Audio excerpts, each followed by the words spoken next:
با دعوتی به عجیب غریب ترین ولای پیجم. این مهمونی با تم غذاهای دریایی و لباسای جنوبی بود. شب قبلش لابستر و خرچنگ و ماهی و میگو همه رو شستم، مزه‌دار کردم و چون مهمونی فردا نهار بود از صبح زود پا شدم. اول میز خوشگلم رو آماده کردم که خیالم راحت باشه، مهمونا میان همه چی آماده باشه. غذاهای دریایی که پختشون سه‌سوته است و باید داغ سرو بشه.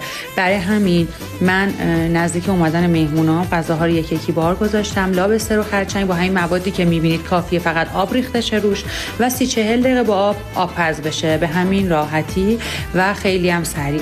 دیگه غذاهام به موقع همه آماده شد.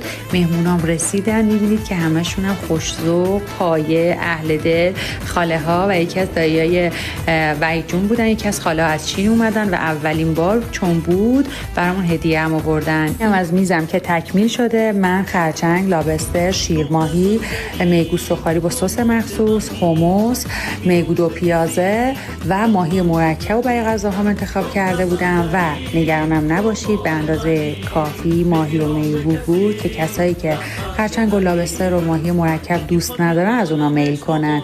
با 2 نوع سالاد، سبزی پلو و برنج سفید.